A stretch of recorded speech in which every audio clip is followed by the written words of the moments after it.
Good morning students. I hope कि जो मैं आपको लेक्चर्स भेज रही हूँ आप लोगों को समझ में आ रहा है।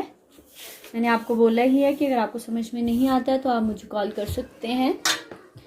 तो हमने अभी तक जो है वो क्या किया है, मीन किया है डिफरेंट सीरीज़ में, और उसमें आगे एक और क्वेश्चन किया था जिसमें हमने क्या किया था, मिसिंग जो थी वो वैल्यू ढूंढी थी। आज हम क्या देखेंगे, आज हम देखेंगे कि मिसिंग अगर फ्रीक्वेंसी कई बार जो है नहीं होती है तो उसको किस तरह से लोकेट किया जाता है। क्योंकि मैंने आपको बोला ही है अगर आपके पास कोई एक वैल्यू गुम होगी तो मीन जो है आपके पास दिया होगा। तो इस सम में भी मीन जो है वो बोलता है 52 है और 40 to 50 क्लास इंटरवल की फ्रीक्वेंसी नहीं है। क्लास इंटरवल्स हैं इसलिए हम इनका क्या निकालेंगे, मिड वैल्यू निकालेंगे। तो 10 to 20 30/2 कितना आया 15। इसी तरह से 25 35 45 55 65 and 75। Simple formula, sum x bar किसके बराबर होगा, summation f m over summation f के बराबर होगा।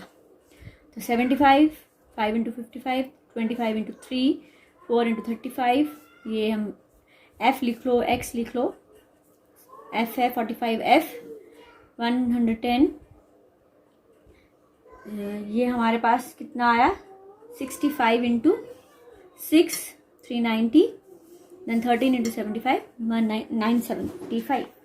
समेशन एफ का टोटल किया तो ये प्लस एफ हो जाएगा क्योंकि इसकी वैल्यू यहाँ पर नहीं दी है, बाकी 33 है। इसी तरह से ये वैल्यू जो है एक्सक्लूड होगी, बाकी सबको प्लस कर लेंगे तो आया हमारे 1765 प्लस 45 एफ। एक्स बार का formula summation f m over summation f. X bar आपके पास 52 दिया है, ये वैल्यूज पुट की, क्रॉस मल्टीप्लाई किया, ये आया आपके पास 52 into 33 1716 plus 52 f equal to 1765 plus 45 f. 52 f minus यहाँ से एफ वाली आइटम्स को इकट्ठा कर लो, 45 f is equal to 765 minus 716, 7 f is equal to 49/7, f is equal to कितनी आई वैल्यू 7। तो यहाँ पर फ्रीक्वेंसी कितनी है 7। अगर इसको हम वैल्यू को 7 डाल के देखो तो हमारा जो मीन आएगा वो 52 के बराबर आ सकता है। तो इस प्रकार से भी क्वेश्चन आस्क किए जा सकते हैं कि मिसिंग फ्रीक्वेंसी या मिसिंग वैल्यू है आपके पास तो किस तरह से हम मीन जो है निकालेंगे। उसके बाद जो नेक्स्ट मैंने आज आपको करवाना है वो है हमारे पास कि कंबाइंड अर्थमेटिक मीन क्या होता है, written by combined arithmetic mean. Combined arithmetic mean का मतलब है आपके पास दो सीरीज है, दो सीरीज की आपके पास मीन वैल्यू भी दिए हैं और आपके पास जो है नंबर ऑफ आइटम्स भी दिए हैं। तो आपने क्या करना है, बोलता है कंबाइंड मीन निकालो। कंबाइंड मीन को हम किसके द्वारा शो करते हैं, x bar of first series and second series. तो आपने यहाँ पर जो है ये हमें दिया हुआ इसका जो फार्मूला रहेगा वो रहेगा n1 x1 plus n2 x2 बार over n1 plus n2। n1 का मतलब है number of items in the first series, x1 बार का मतलब है मीन ऑफ फर्स्ट सीरीज, इसी तरह से n2 का मतलब है number of items in the second series and x2 बार का मतलब है मीन ऑफ x2 सीरीज। तो हम कैसे सॉल्व करेंगे, बोलता है mean height of 25 male workers in a factory 61 centimetre. आपके पास एक सीरीज है जिसमें 25 मेल वर्कर हैं, उनकी मीन हाइट दी हुई है 61। इसी तरह से जो फीमेल है 35 फीमेल है और उनका जो मीन हाइट है वो 58 सेंटीमीटर है। इसलिए कंबाइंड मीन हमने जो है 60 वर्कर्स का निकालना है। तो n1 x1 plus n2 x2 over n1 plus n2। n1 x1 25 into x1 कितना है हमारे पास 61। इसी तरह से n2 हमारे पास 35 है और x2 बार कितना है 58। n1 n plus n2 25 plus 35 equals to 1525 plus ये हमारे पास कितना आया 2030, इसको प्लस किया तो ये हमारे पास आया 3555 ओवर 60। तो मीन जो है कंबाइंड मीन है वो कितना है 59.25। देखो यहाँ पर ये जो इनका एक की मीन वैल्यू जो है वो 61 है, दूसरे की मीन वैल्यू 58 है। अगर हम कंबाइंड मीन कर रहे हैं तो ये इन बिटवीन आ रहा है, कितना आ रहा है 59.25 क्या। तो कई बार आपके पास टोटल नंबर ऑफ सीरीज आगे दी होती हैं तो वहाँ पर हमें इस कंबाइंड मीन का जो है हम इसको यूटिलाइज करके जो है आगे इसको जो है एनालिटिकल जो इसका विश्लेषण कर सकते हैं। उसके बाद इसी तरह इसी में एक सम है कि the mean wage of workers in a factory was ₹600। हमारे पास मीन वेज जो है फैक्ट्री है उसमें काम करने वालों की 600 रुपया है। जो मीन सैलरी हम मेल को देते हैं वो 620 है और जो फीमेल्स को देते हैं वो 520 है। हमें यहाँ पर percentage of male 2 female employees in the company निकालना है। नंबर ऑफ एम्प्लॉयज़ नहीं दिए हैं, हमें क्या करना है, N1 और N2 निकालना है, बाकी हमें दिया हुआ है क्योंकि यहाँ पर हमें क्या दिया हुआ है, mean wage of total number of workers दिए, यानी कि कंबाइंड मीन दे रखा है। तो कंबाइंड मीन का formula x12 is equal to N1x1 plus N2x2 over N1 plus N2। ये कितना है 600। हमारे पास N1 हमें निकालना है, we have to find out N1 and N2। N1 हमने मेल एम्प्लॉयज़ माने हैं और N2 हमने फीमेल एम्प्लॉयज़ माने हैं। N1 जो मीन वैल्यू है वो 620 है, प्लस N2 जो x2 बार है वो 520 है। इसको सॉल्व किया हमने, इसको क्रॉस मल्टीप्लाई किया, यहाँ पर ये किया, हमारी जो है ब्रैकेट खोली, 691 plus 692 is equal to 62191 plus 52092। 692 N2 वाली आइटम्स यहाँ ले आओ, जो पॉजिटिव है जहाँ से पॉजिटिव आएगा उनको इकट्ठा कर लो। 629 माइनस 600 N2 माइनस 520 N2 कितने के बराबर आया 89 और इसमें से N1 माइनस किया तो आया 29 N1 बाय N2 रेशो बना लो 80:20 रेशो बनी 4:1। तो N1:N2 का मतलब है 4 जो है परसेंटेज हमारे पास मेल की है और इसमें एक जो रेशो है वो N2 की है। तो परसेंटेज ऑफ मेल एम्प्लॉइज कितना बन जाएगा 4 बाय टोटल, आपको पता ही है कैसे निकालते हैं इस रेशो को, 4/5 इंटू 100 कितनी हुई 80% आपके पास मेल है और 1/5 इंटू 100 20% आपके पास क्या है फीमेल है। ठीक है, तो ये बार इस तरह से क्वेश्चन भी आपको पूछा जाता है।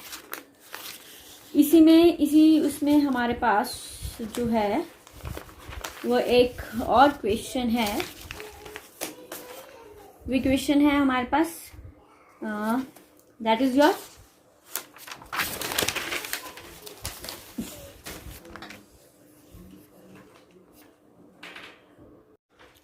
इसी श्रृंखला में हमारे पास एक और क्वेश्चन है इसी टाइप में कि हमें कई बार क्या है इनकरेक्ट वैल्यू ऑफ मीन जो है हमारे पास हमें आ जाती है और बाद में हमें पता चलता है कि वो हमें हमारी जो करेक्ट जो मीन वैल्यू है वो करेक्ट नहीं है, वो इनकरेक्ट है कुछ वैल्यूज़ की वजह से।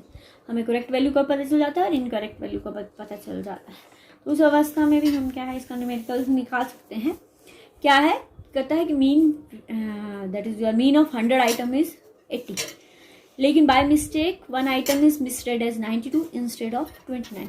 हमने टोटल वैल्यूज़ हैं हमारे पास 100, उनकी जो मीन है वो 80 है, लेकिन हमें गलती लगी और हमें गलती में हम गलती को फाइंड आउट भी कर लिया और पाया कि एक आइटम जो 92 पड़ी गई थी जबकि वो क्या थी 29 थी।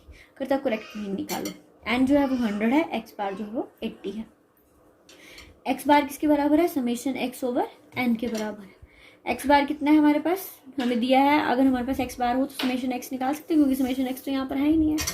तो 80 is equal to summation X over 100। एक वैल्यू अगर हमारे पास है 3 वैल्यू में से तो दो वैल्यू हैं तो एक वैल्यू हम निकाल सकते हैं। तो summation X is equal to cross multiply किया तो हमारे पास जो समेशन एक्स आया वो कितना आया 8000, यानी कि 8000 बाय अगर हम 100 करते हैं तो ये हमारे पास क्या आ जाता है 80। ये गैस वर्क नहीं है, ये फार्मूले के साथ लगाया है मैंने। 80 मेरे पास क्या आया है मीन है और 8000 मेरे पास क्या है समेशन ऑफ एक्स है। हम यहाँ से correct value of corrected summation x निकाल सकते हैं। करेक्टेड समेशन एक्स निकालने का फार्मूला है जो समेशन एक्स है इसमें करेक्ट वैल्यू को ऐड करेंगे और इनकरेक्ट वैल्यू को माइनस कर देंगे, सिंपल। 8000 करेक्ट वैल्यू आपके पास कितनी थी 29 और इनकरेक्ट वैल्यू कितनी है हमारे पास 92। ये इसको सॉल्व किया हमारे पास कितना आया 7937 और करेक्टेड जो मीन वैल्यू है वो हम निकाल सकते हैं 7937 ओवर 100 इज इक्वल टू 79.37। तो आपको कई बार इस प्रकार से क्वेश्चन जो भी पूछे जा सकते हैं। ठीक है, मैंने आपको जो कंबाइंड मीन करवाया है उसका मैं आपको एक सम दे रही हूँ, मुझे आपने व्हाट्सएप पे उसका आंसर करना है। सम क्या है कि the average rate of run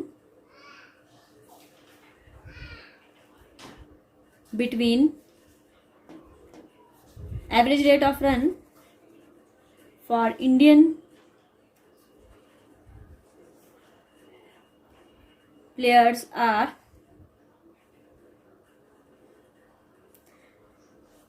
11 11 लगा लो। एंड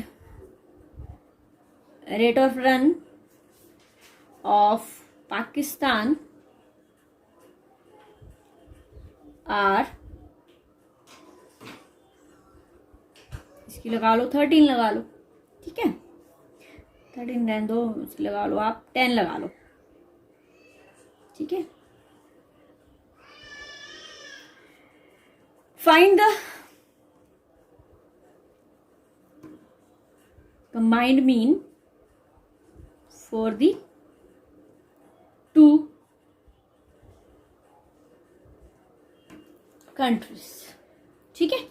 आपने ये सम करना है और मुझे इसका आंसर जो है व्हाट्सएप पे भेजना है कि इसका आंसर जो है मैम ये होगा, ठीक है। व्हाट्सएप पे नहीं करना है, आपने जो कमेंट सेक्शन है उसी में मुझे सॉल्व करके बताना है कि क्या है ये यूट्यूब वीडियो की ही, वहीं पर जो कमेंट सेक्शन आएगा वहीं जहां आप अपनी अटेंडेंस मार्क करते हो वहीं लगाना है आपने, ठीक है। तो ये आपका न्यूमेरिकल है और इसके साथ ही हमारी क्या है, ये जो मीन वैल्यूज़ हैं वो क्या हो गई हैं, मीन जो हमारा था वो ख़त्म हो गया है। अब जो है नेक्स्ट लेक्चर में हम स्टार्ट करेंगे मीडियन क्या होता है एज वेल एज मोड क्या होता है, ठीक है। तो आज के लिए इतना ही। अगर आपको कुछ नहीं समझ में आ रहा है तो आप मुझे फ़ोन करके पूछ सकते हैं। Thank you.